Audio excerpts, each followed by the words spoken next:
It's the Center Fantasy Football Podcast. Welcome to the party, pal! Yes! Yes! Yes, this is my favorite part of the game. Analyzing all of the league matchups week to week. You can't win! Get him a body bag! Finish him! It is a bit above average. I said this sucks, and basically so do you. And discussing the boom, bust, and hidden gem players throughout the league. We ain't found shit! What the hell is Brett Favre doing here? I'm in town to play the Dolphins, you dumbass. Dan Marino should die of gonorrhea and rot in hell. Laces out. Touchdown! And here's your host, Allow myself to introduce myself. David Harbacken. Hello and welcome to the Center Fantasy Football Podcast, the review show for Week 2. I guess we're responding to pressure from Twitter or the Facebook. Joining me on the program, of course, is the winning coach this week of the Hackettstown Hagglers, Mr. Gazelutsky. I join every week, except my mood is different when we win. I will note that. I do notice a marked difference in your demeanor this week.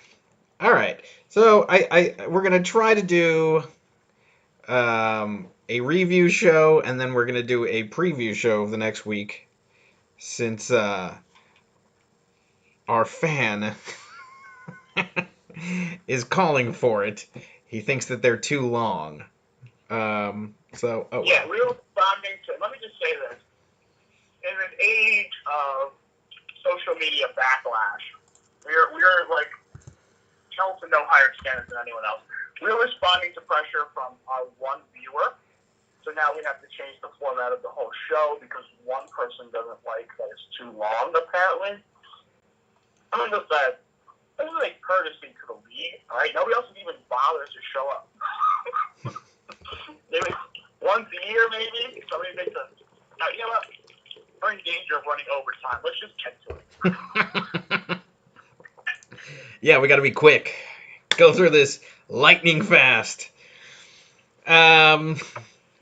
Which brings me to the Lightning Rods. Let's start with that game since I vaguely mentioned his name. All right, the Lightning Rods once again puts up a pretty good performance, but once again loses to another team that kind of blows him out. I'm starting to feel bad for him with his 0-2 record, and I don't think it's that deserved. But St. Louis Blues end up winning this game 157.44 to 130.66. The original projection was for the Lightning Rods to win 129.66 to 119.73, but that didn't happen. So looking at the Lightning Rods, he got 20 points from Tom Brady, 11.4 from Julio Jones, who quieted down from the week before, Juju Smith-Schuster with 31.10, 16 from Tevin Coleman with the Freeman injury, Lamar Miller only had 9, 4 from Jack Doyle, and Robinson got 18.3 on Monday night. His kicker got 7, and the Los Angeles Rams defense got 13, but leading the St. Louis Blues, Phillip Rivers with 28.74 points. Another good performance from him.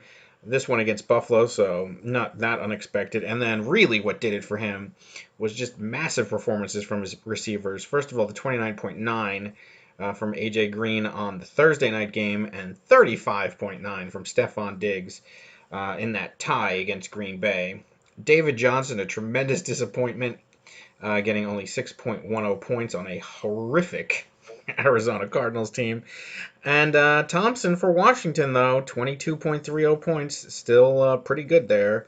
And Disley, who we just picked up, got 13.2, although that was really on a touchdown. He had 3 receptions for 42 yards, but that touchdown kind of saved him there at the end. 5.3 for Dion Lewis, 14 for Gould, and only 2 for the New England defense. All right, what are your thoughts on this game? All right. So Tom Brady once again does his usual thing. Julio Jones a little bit disappointing. Juju Smith had a pretty good game for the Pittsburgh Steelers. I was pretty surprised that we got that many points. Miller sucked. Tevin Cohen was okay, even though Devontae Freeman was injured. Jack Doyle. You can actually. You actually can. Hey, I'm just trying to keep up with pressure from the fan, okay? Al Robinson got a lot more points than I thought he would. Tucker with the Baltimore game, I didn't really think that was a great matchup. But yeah, definitely taking more points. And the Rams, they were pretty much all right. All right, let's put it aside while we still have time. How's our clock? All right. Whew. I wanted to save myself some more time, so I rushed through the first half. Whew, okay. All right, Phillip Rivers. Had a decent game. It was the Buffalo Bills, so come on now. Stephon Diggs had a 75-yard touchdown bomb. I'm sure Lombardi will look at his chop for that one. A.J. Green had 3 touchdowns in the first freaking quarter. Lombardi just had a spectacular week. I mean, he had what Nick had basically in week 1. And David Johnson, actually not surprisingly, his main weakness. I mean, if you're still riding the David Johnson hype train from 2016, I mean, yeah, you gotta take your beer goggles off. There's no team around him. Everybody David Johnson is like, there's no team. First of all, you're injured all year and you hold out. Okay, you're David Johnson. You're injured all year. You're demanding more money. This is why he demanded more money, because he knew that they were going to suck. And there's no line, nobody to throw to except for Larry Fitzgerald. Nobody to throw him the ball except for Sam Bradford, which is a joke. My cat could do a better job than Sam Bradford. I mean, you might as well just start the rookie at this point. That team is a disaster. 34-0. Okay? Chris Thompson saved his ass. This is the problem with the NFL right now. I'm going to touch on this later in the podcast. Chris Johnson, 13 catches for 92. I mean, I saw the game. It was all like 1-yard dump offs. This is what the league has become for the running back position. 1-yard Disley dump offs. Just you get your touches. All right? Disley was the beneficiary of that touchdown. I mean, it could have been Brandon Marshall. They were standing literally right next to each other holding hands. It was either or to get the ball. Actually, Nick needed that score. Lewis is all right, but Tennessee is questionable. But then you got Gould with 14 points, and, of course, the New England defense. So, pretty impressive performance as Nick was the beneficiary. Or I'm sorry, Nick. He was Nick this week. And beneficiary of all the super-duper scoring from the players. Must be nice, as I barely ever crack 100. All right, back to you. All right, well, what about your thoughts on the Lightning Rods team here? Now dropping to 0-2, but frankly, 0-2 after 2 pretty good performances from him. I mean, what does he got to be thinking right now? Well, he's got to be thinking that he snaked it. I mean, he could easily be 2-0. I mean, he gets steamrolled by the Nicky Baby steam train. So, by the way, Nicky Baby conveniently not on after an L. After he dominated the podcast in week 1 with 170 points. This week, he catches an L, and all of a sudden it's, look at the time. Sorry, can't make it. Yeah, well, I guess. I guess that gives us an opportunity to talk about Nicky Baby's game. So let's move to that one. As you mentioned, Nicky Baby takes an L, 131 to 123. He was originally projected to win 127 to 122 against Nick and Jamie, but that didn't happen. Only 18 points from Aaron Rodgers this week. Cooper Kupp with 12, 8.4 for Brandon Marshall, who he picked up. Gurley's still getting his numbers, 32.30, 19 for Elliott, so that's really the bulk of his team. But then Cook back down to earth with 8.9, 4.2 for Kittle, 8 for McManus, and 12 for his Dallas defense. For Nick and Jamie, 34 from Cam Newton, 18 from Golden Tate, 21 from T.Y. Hilton. Kareem Hunt finally showed up again with 15 points, not barn-burning numbers, but still pretty good. James White got 15.4 points, and that's without any touchdowns, so that's pretty good for James White. Gronkowski with only 3.5 points. Jimmy Graham actually showed up as well, 15.5 points, 9 points for the kicker, and -2, which almost cost him for the Kansas City defense. So, yeah, what do you think about this game? Well, I see what Nick and Jamie are trying to do here. They're trying to just tread water until all of their suspended people came back, but they're doing pretty good for just trying to tread water at 2-0. So this game was pretty good. T.Y. Hilton, there was a big controversy about Andrew Luck coming back, but Hilton is becoming the beneficiary of all his passes. So kicked me for not picking up T.Y. Hilton. Tate and that Detroit offense, I mean, they're such a horrible team. They're always throwing the ball. Looking good there. Cam Newton showing up with 34 points is nice. I mean, this is the year of the quarterback. 38 is actually pretty low compared to some of the nonsense that we've seen. Also, Mr. Lowe for Listener Hunt there. He had 45 points in week 1 last year. I mean, he's really cooled off a lot, but you're right. He finally showed up. James White, always consistent. I offered them a trade for Gronk, and they were like, go F yourself. And, this week he didn't really pay off, but he is Brady's main target. But now they've got Josh Brown. I mean, Gordon. Josh Brown, Josh whoever. Now they got Josh Gordon. Looks like, actually, that could affect the Edelman comeback surprise, which might be why they bid it on Jerron Brown. We'll touch on that later on as well. You're right, there was finally a Jimmy Graham sighting. I mean, the Chiefs have no defense. You just drop them right now. It's going to be a shootout every single year. And Nicky, baby, tale of 2 weeks. We're high-flying with 170. We can't get him off the show. We couldn't shut him up last week. And this week, you're nowhere to be found. What a shocker. Yeah.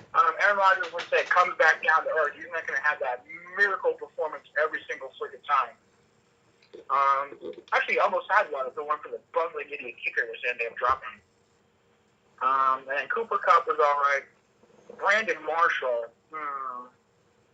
interesting. He was open in the end zone. I mean, Nick actually could have won this game in the last minute.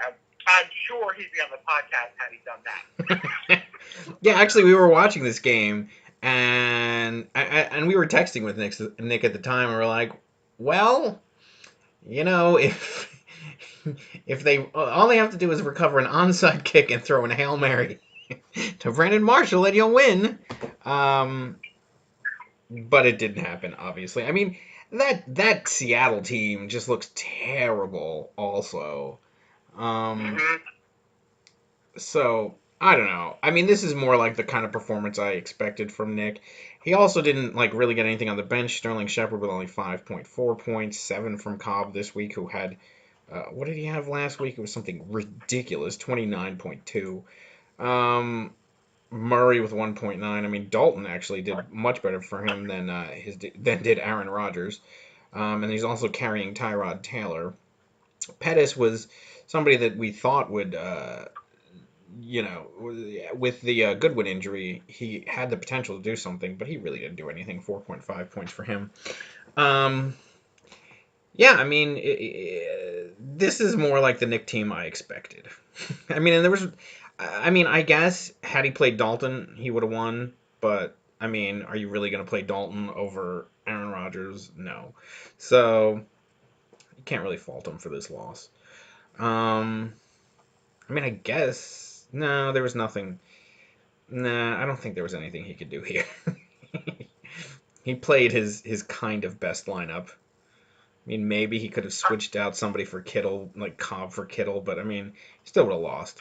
Yeah, and like you said with Nick and Jamie, I mean, I really think that, they were playing the treading water kind of game for the first, they were like, all right, well, we'll just do what we can. I mean, their entire bench is suspended or out or, injured or whatever it is.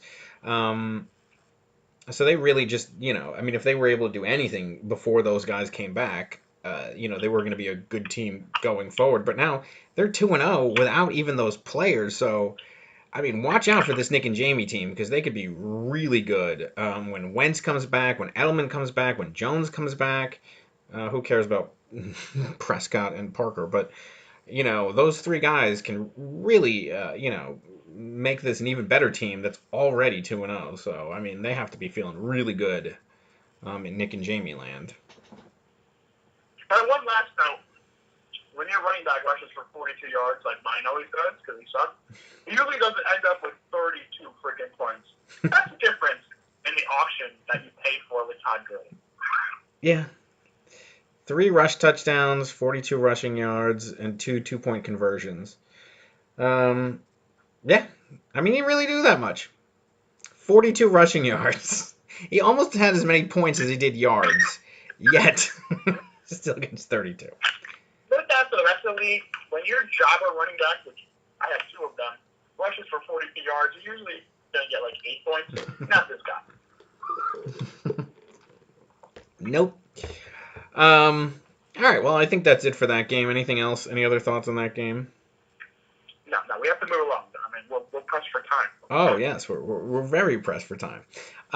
So what game do you want to go to next? We want to do, let's do the rivalry game. Make Oddwin great again versus, I'm still calling him Millennials, even though he's calling himself Fitzmagic and doesn't even have Fitzmagic on his team. So this was a blowout. Last year, these two teams were terrible this year. They were both 0-1 going into this game, and the Millennials certainly outperformed Dr. Hockey's team, who is almost like the Arizona Cardinals at this point. Yeah, they're just bad. So, all right. Final score 157.34 to 115.82. Hockey had a lead.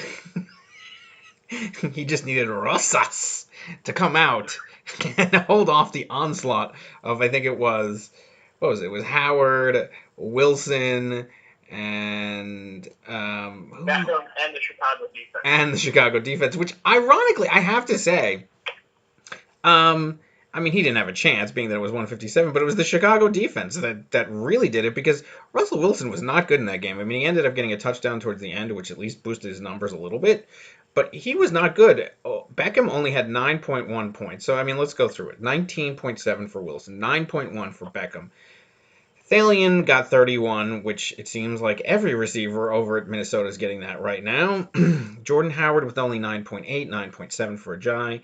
Kelsey showed up once, he after his terrible performance in week 1. This week it's 29.90. I think Eugene offered him, what was it, Gates? Like Devonta Freeman for Kelsey. I don't even get me started on this guy. Yeah, I know. And then Aguilar gets 23 points. He's having a good season so far. And then 8 for Lutz. And then the Chicago defense looks legit. 17 points for them. For Dr. Hockey's team, I mean, Breeze only gets 21 points, which normally is fine, but not in this league this year with these ridiculous performances from these quarterbacks.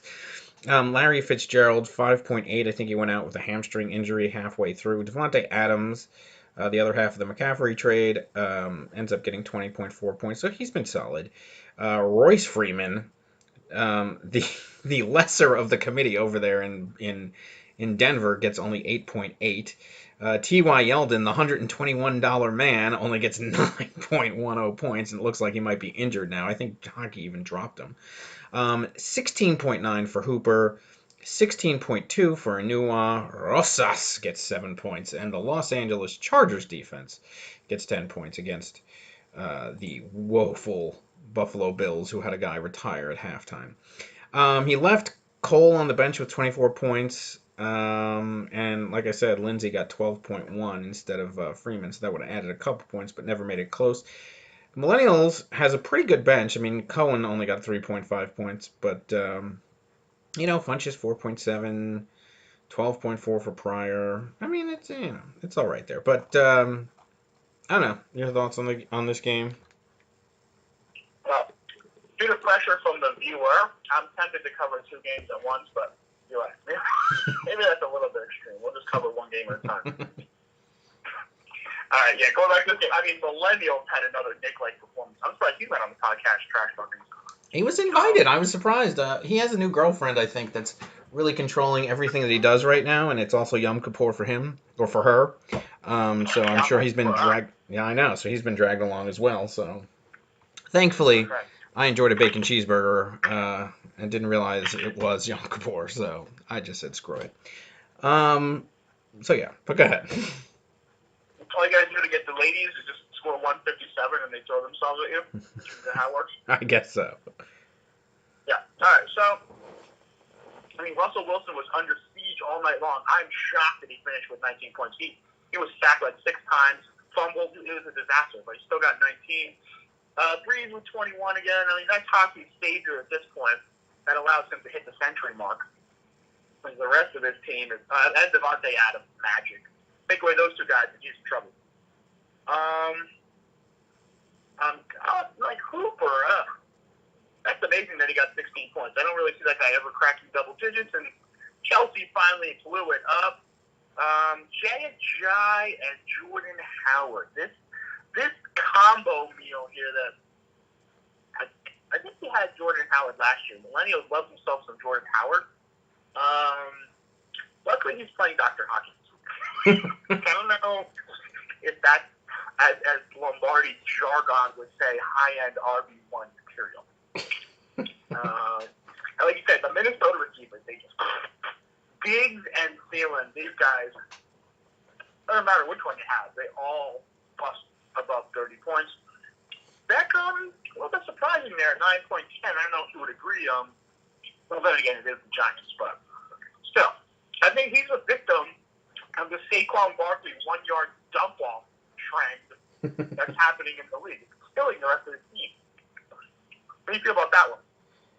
Well, I absolutely agree with it. I mean, like that Giants game. I mean, I was able to watch like the first quarter, and then I had to go off and play hockey. But yeah, no, it was like they were forcing it to Saquon, and we'll get into this a little bit more when we cover Tillett Trey's game. But yeah, I mean, if I'm Beckham, I'm like, what is going on?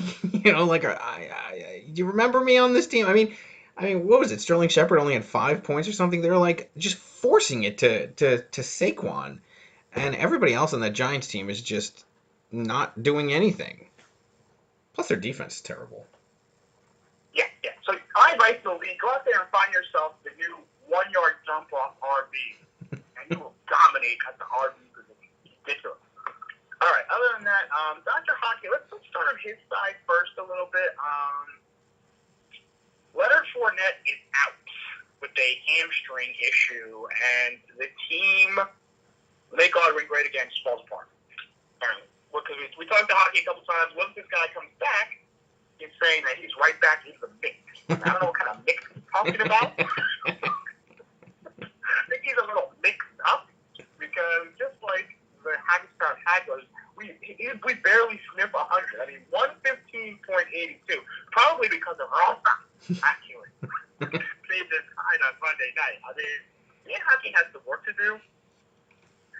I don't think his problem is Fournette being out. I think the problem is that he spent $121 on a man who wasn't even bid on. I think he's a madman. I think we should start with that. Saying madman. And then his mad scientist approach is not really, it's kind of backfiring a little bit. Larry Fitzgerald, unfortunately, I think he stopped at halftime like that Buffalo Bills player who retired at half. I mean, they were getting creamed 34-0. I would have stopped. I would have grabbed my hamstring. His body wasn't even hurt. He grabbed his hamstring. So you take Fitzgerald out of the formula, and I don't know what hockey's going to be. You better hope Rosas plays offense. They give themselves down around the goal line, because this team is screwed. Millennials at 1-1, I mean, 157 points is amazing.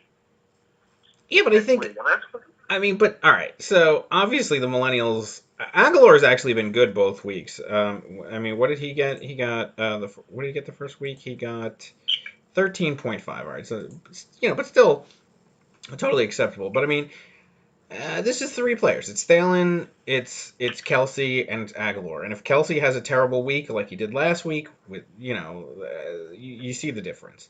I don't think Russell Wilson is what he was before. So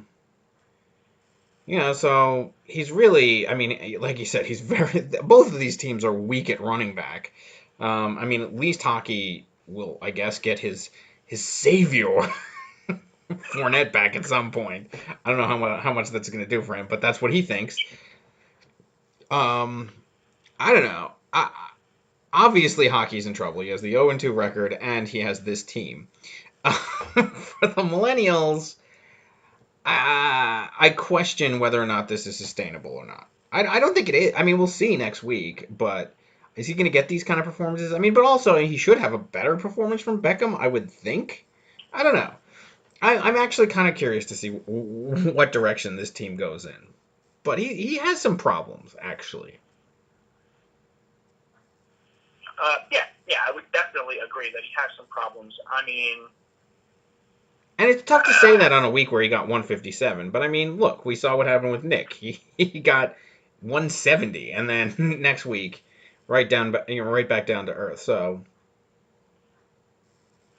Yeah, he would have been fine this week against, I mean, really, basically, anyway, what did you get down? He had the high score, like by .10, was sitting second place. Both him and Lombardi got 157. Yeah. You can't knock him this week. He had a very explosive week. But I actually think but I think if you look at the two teams, I actually think Lombardi's team is better overall, like sustainably, than this Millennials team right now. I mean, it's fine. You got to give him a tip I had to Millennials. 157 points. Good job in your win. Yeah, all right. Okay, well, I guess we can move to the Tilla-Trey game since we were talking about Saquon Barkley so much. I say the Tilla-Trey team because even though my team was there, we sucked. So I have a lot to say about this game. First of all, my record falls to 2-5 all time against Tilla-Trey, which is kind of painful. For some reason, he always beats me. I just don't get it. But he did. I mean, one of the big blows for my team this week was Zerline going down with an injury. My kicker going down with an injury in the first quarter. I mean, didn't even have a chance to kick. Bopping his banana on the sideline. I don't even know how this happened. It's ridiculous. There was no reports of it, no anything. I mean, I was just screwed. And as I mentioned the week before, I mean, a lot of my team was built around the defense and the kicker, and when the kicker goes down, that sucks. And the defense didn't do that well either. Only 5 points from them. I mean, I should have probably played Hogan, but I mean, after the first week, I didn't know, and he was going against a difficult team in Jacksonville. But that still wouldn't have gotten me the win once the kicker went down. I mean, the only thing that could have really actually given me the win was Matt Ryan against Carolina, rather than Garoppolo against Detroit. But I figured Detroit just had such a terrible game and is constantly throwing the ball that he would do much better than Matt Ryan, who had a terrible game against Philly the week before. So let's get a little bit into the numbers. 20 points for Garoppolo, 44 for Roethlisberger, which is just insane. But I mean, I guess that Kansas City defense scores a lot, but they also give up a lot. There's just no defense that seems to be going on there. Teddy Ginn, very disappointing, 7.5 points. Mike Evans with 22.3 points on that juggernaut of a team, the Tampa Bay Buccaneers, with Fitzmagic on it. Will Fuller comes back and gets 25.3 points, which is good. Marvin Jones, actually, this was a key for Tillett in this game. Marvin Jones got a touchdown towards the end because before that touchdown I think we had like a 20-something point lead, which could have been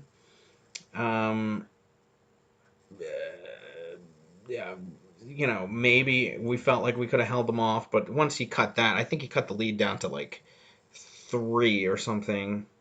Following that, I mean, I'm not doing the math correctly there, but I mean, it was a. I didn't see the play, but it was a. I mean, how many yards did he have on that? I don't even know. Either way, after that Marvin Jones touchdown, it just changed the dynamic of the game, and then it left us with Cole Beasley versus Saquon Barkley in the final game with trying to hold on to a 3-point lead, and Beasley didn't do anything.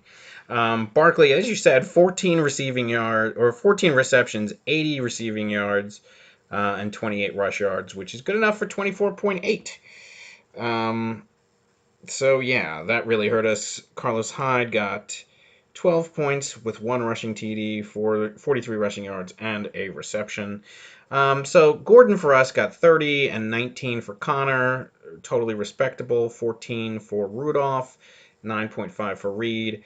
Burkhead didn't do anything, but neither did Beasley. And as I mentioned, my kicker was out, but he had Matt Bryant going for 8 points and 5 points for the Philadelphia defense, which was really the difference. Amari Cooper, who was on his bench, got 21 points this week, whereas last week we know that Tillett needed that one catch. And at this point, if that would have happened, he would have been 2-0. So he's got to just be shaking his head and going, thinking that he could be a 2-0 team and Nick and Jamie could be the 1-1. But, tides reversed, and he's sitting at 1-1 pretty well at this point. I don't know how sustainable the Roethlisberger performance will be when he's not playing Kansas City. I think he has some problems on this team, but I certainly think my team has some problems. We tried to address a lot of that in free agency this week in the waiver wires, but I don't know. What do you think? First of all, I think Tillett has the Mike Evans problem that the Haggles had in 2015. Like, he drops everything. He couldn't get 1 point, right? So you bench him out of anger, then he gets 21. That's Mike Evans syndrome. And Tillett know that right away. You're going to have that problem all season. You play him, he doesn't do shit, and then you put him on the bench, he has 21 points. Just to warn you about that danger. Hazard to quote the podcast last week. Congratulations when he said, the strength of my team, as a defense, well, he was actually right. Because he didn't have his kicker, his defense is good job. But, when these guys don't show up, our back is in trouble. Of course, you got sandbagged by Greg Zuerlein. There's nothing you could have done about that. You're chilling 1 minute, and Dave goes to me, why are they going for 2? It's the first quarter. What's going on over here? And he's like, ding! Why is this questionable showing up on my phone? Ding! Like, oh, no. Oh, no. What's going on here? What a sinking feeling. That sucks. That ends up being pretty much the difference. Last week he had 16 points, right? Although it doesn't win you the game, it certainly gets you a lot closer. He had 17 points last week. Yeah, you would have still lost by a point, but that brings us to our second point. The Saquon Barkley trend. I watched the Giants game. At one point, Manning was under pressure and he threw it all the way back across the field to Barkley, who's falling out of bounds. Now, for a 1 yard long. Now, certainly there could have been somebody else open on that play, I'm sure. You have a loaded offense, quote unquote, with Beckham and Shepard and the tight end, Evan Ingram, but I'm telling you, they're using him the wrong way. If they just run the normal offense and then sprinkle him in for big plays, it's fine. They're forcing him the ball, and it's ruining the Giants team, but Kimmel's smiling ear to ear. He was averaging a point a minute in the game up to 1 point. It was ridiculous. All right, Carlos, hi. He sucks monkey ball, but who cares when you have Saquon Barkley? Evans is just riding that Fitzpatrick train. Rex Burkhead, I kind of question that move, and the 2.2 points kind of validates that. I don't know what's going on with that. I suspect Deshaun Jackson is going to be shoved into the lineup with his ridiculous points. Other than that, it was a pretty even matchup. I just think that you got sneak bit with your kicker, that's all. It wouldn't be the first time. That happened to me in the championship game last year. So, just like it happened then, my team is very Zuerlein reliant, and when he's gone, it really hurts us. Which you wouldn't think would be a problem. You would think that your kicker could remain non-injured, but apparently not. So, that's quite frustrating, but frustrating ain't even the goddamn word for it, but what are you going to do? Good win for Tillett, and a bad loss for me. All right. We might as well address the game containing our two fans, Eugene and Whalers. I'm surprised you waited too long. I know. Well, I want to keep them interested. I know. All right, so 136 to 107. Looks like we're out of time. I think we got to... No, all right. Looking at this game, Dave's Secret Crush moves to 2-0 with a 136.10 to 107.6 victory over the Whalers. 133 to 132 was the projection, but it ended up being nowhere near that. 42 points 42.5 actually for Kirk Cousins, 20.4 for Trubisky. Clearly outmatched there. Michael Thomas got his 30.9 points, and 12.7 for Keenan Allen. For the Whalers, 15.7 for Antonio Brown, which is really disappointing for him, and then 3.7 for Stills. McCaffrey, the traded McCaffrey, gets 27.9 points and only 9.7 for Mixon, who went out with an injury. Kamara with a pedestrian for him, 7.9 points and 2.4 for Chris Carson on Eugene's team. Antonio Gates, who he was shopping around to the entire league and nobody was biting, which, most people try to sell high, but he tried to sell him at rock bottom for gigantic costs. 0 points. But Tyler Eifert only got 4.3. Clam Crowder, who I don't even think is on the team anymore for Eugene, is 5.7 points. And then 20.9 for Galladay, as everybody, it seems, on that Detroit team is getting some points. 10 for Prater, 6 for Butker, 4 for the Denver defense, and 9 for the Jets defense. Eugene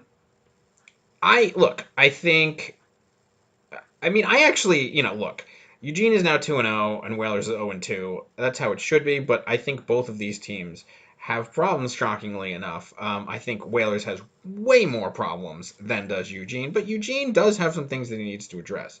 But I don't know. Well, first let's talk about this game and your thoughts on it. Well, we don't want the viewer to pull their sponsorship, so we better be careful. I'm not criticizing them. All right, so Eugene has been very, very busy this week offering Mahomes trades. I mean, I admire the hustle. I mean, this guy's trying to shaft the entire league. I'm sure all of you know what I'm talking about. I'm sure all of you have gotten your Shafto deal from Eugene. Well, it wasn't only Mahomes. He tried to shop to the millennials. He tried to shop, I think it was Antonio Gates and Devonta Freeman for Kelsey. I know with me, he tried to shop Devonta Freeman for Le'Veon Bell. Who did he offer you for Mahomes? I mean, Lombardi must be going into convulsions right now. He offered me a game. He wanted DeAndre Hopkins for Mahomes. I guess basically straight up. It made him throw in Antonio Gates instead. The computer made him do it. It made him throw in Antonio Gates. Yeah, so he wanted Burton and Hopkins for Gates.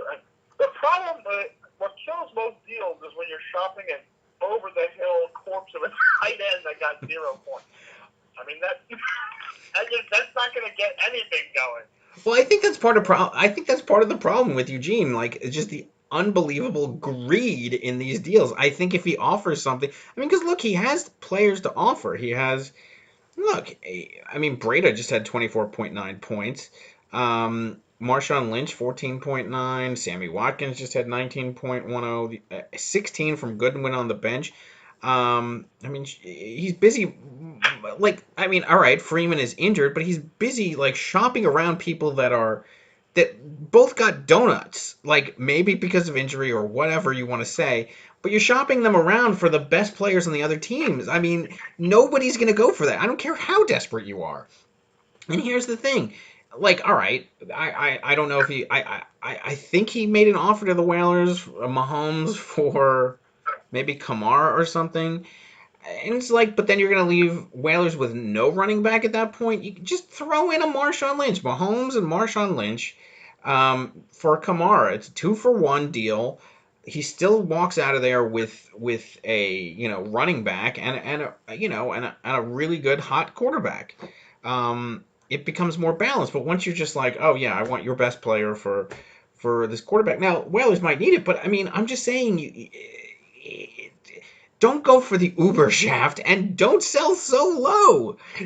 Maybe go for a guy who had a good week at least. I was shopping around Hogan this week, even before the Josh Gordon deal, which freaking killed me because it just dropped his value to nothing.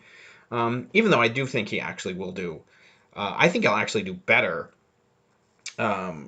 with Gordon there because, last year with, what was it, Cooks over there? he was actually getting more targets because of it. So I think that it might actually help him because it's drawing the better coverage away.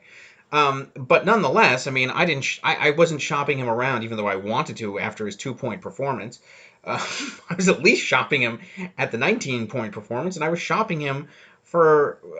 I was throwing in other people in the deal, and I was having, I was trying to not ask for their best player, just ask for a serviceable wide receiver. I think I made a deal, or I made an offer. Hogan, I forgot who else. Somebody else good for like Inua, like, I think, well, Anderson. I mean, which is not that. I mean, look, but it's not a complete shaft-o-matic. I mean, I got rejected on that too. I mean, nobody wants to trade. I think everybody's wary about trading in this league right now, and especially with Eugene. Well, given the caliber of players in the dumpster, like it's a dumpster fire out there in free. But the waiver wire, there's nobody. It's pure manure right now. So you kind of want to hold on to who you have. I mean, or you want to move somebody for some value back. But you certainly don't want to get shafted in trying to make a fair trade. Yeah, I mean, I'm sure Whalers is in a rush to get rid of Kamara. I mean, who had 43 points in week 1. He only had 17 this week, fine, but I mean, his team is like, it's flatlined. It's not even a pulse at 107. I mean, you're barely cracking 100. You surely don't want to ship off Kamara to build this Eugene super team. Or Antonio Gates. I know Gates is like a hot pick. Pickup right now at 0 points. I mean, but we'll see. So, I mean, hopefully everybody hit that reject button. Go ahead and smash that unlike button on YouTube right now. I mean, this guy's a greedy bastard. He's like to build a super team. Unbelievable. Yeah, it's crazy. Yeah, so, but I will say, so Eugene's team is just a couple pieces away from a super team, by the way, and I think that he could absolutely build it using Mahomes to leverage some really good players, but he's got to do it right. I think Whalers' team is just a few. I mean, it barely has a pulse at this point.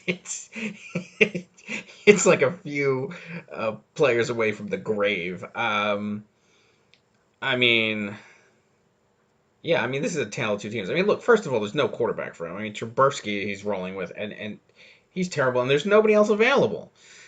His wide receiving core is awful. I mean, except for Galladay, I guess. His running backs, I mean, his running backs keep getting injured, first of all. I know we picked up Bernard, which I guess we'll talk about. I don't know which show we're going to talk about, the review or the preview show. I guess we'll talk about that in the preview show. But, yeah, I mean, he's got some problems to address. But so does Eugene. I mean, Eugene, he's very top-heavy. He's got 2 really good quarterbacks. He's got 2 good receivers. And then he's got McCaffrey, and then he falls off a cliff after that. So I don't know. But even with that, his bench still has some points to be able to put in there. So I mean, first of all, the first thing that he has to do is get rid of Crowder, which I think he did. And then there's pieces to put in around it, but it's just not going to be steamrolling super team that he's trying to get. Which he could, but, you got to move Mahomes in a fair deal, and he has plenty to bargain with, but doesn't want to do it. The problem is people don't have to give away their firstborn for Mahomes because they can just go get Fitzpatrick right now. That's what I tried to explain to Eugene. Nobody's going to give you their whole team for Mahomes. I think it's go. Apparently, no one even wants Fitzpatrick. You got him for $6.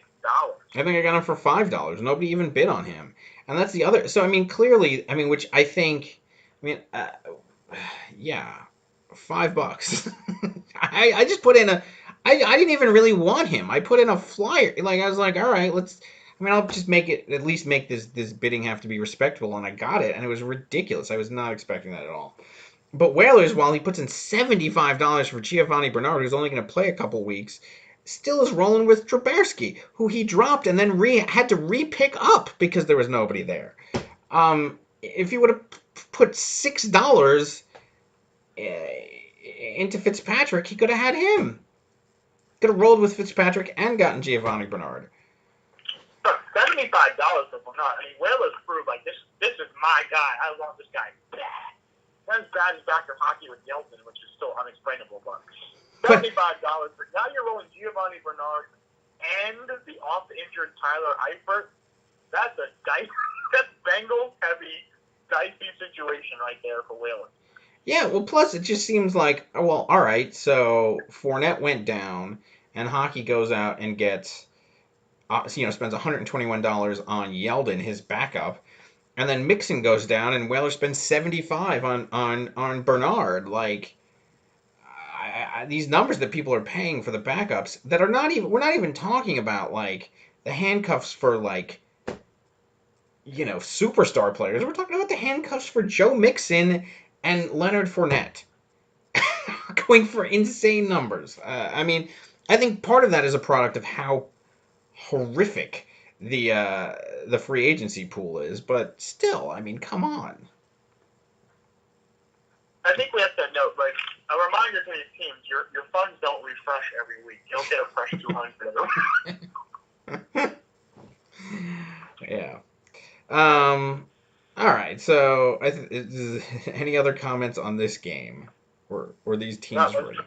All right. Moving along on schedule. Yeah, we gotta move this ship along. So let's move to the last game of the week, which is your game. The Hackettstown Hagglers come out with a 115.20 to 104.18 victory. Since it's your game, I'll let you go over this. Although I like the headline. Before you do, I do like the headline. Offensively challenged Hackettstown Haggler come back to defeat Black Ice Dynasty. But anyway, with that, I will let you take it away. Yeah, interesting enough, like, LeVar Minor, he's one of those teams that's just always, it's like high game, low game, high game. I wasn't really too worried about this game because Minor was due for a low game, and at 104, boy, his auto draft can deliver a low performance this week. After, like, 140 plus last week. I mean, Deshaun Watson and DeAndre Hopkins, there was a long touchdown bomb between them that saved the day for me. Otherwise, we'd be sub 100 as usual. Crabtree, who's gone right now, with you actually is on your team because you picked him up at Candace Sariad, 10 points on the Thursday game. Dalvin Cook grabs his hand. This is a new trend in the NFL. Grab your hamstring. I don't know if they don't want to play anymore or what's going on, but everybody has a hamstring injury. Adrian Peterson, after his dominant 22-point performance, will the real Adrian Peterson please show up? And he did, or not show up. So, I mean, that'd be like me trying to peddle Adrian Peterson around to the league right now. What Eugene's doing with Zeeks. All right? Burton actually he scored that touchdown early, and that's all he did, which is great. Emmanuel Sanders was battling it out with Miners, Demarius Thomas all game long. I mean, let's look at some Demarius Thomas numbers. 5 catches for 18 yards. Woo! Like you said, I think my cat can do that. Well, how many targets did he have? He had a ridiculous amount of targets. Yeah, so they threw it to him 11 times, and he caught 5 of them for a whooping 18 yards. Why is he even on the team? Did he get paid? Is that a problem? Did he get a big contract like Diggs? I don't know. Usually that's what happens. So we picked up Parkett, and Houston is horrendous defensively, which I'm worried about with the Giants matchup. We'll talk about that later.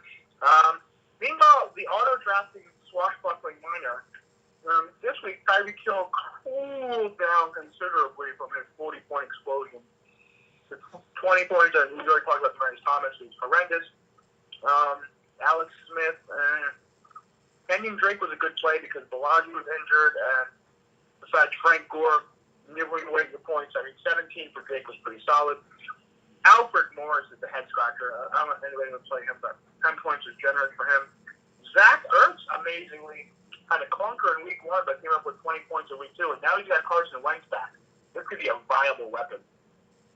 Jarvis Landry, it just seems like anybody on Cleveland is just whatever. I mean, he still got 11.9 points, and that was without Josh Gordon anyway, because he was injured with, guess what? Everybody's favorite hamstring injury. So even with that hamstring, he's got 11.9 points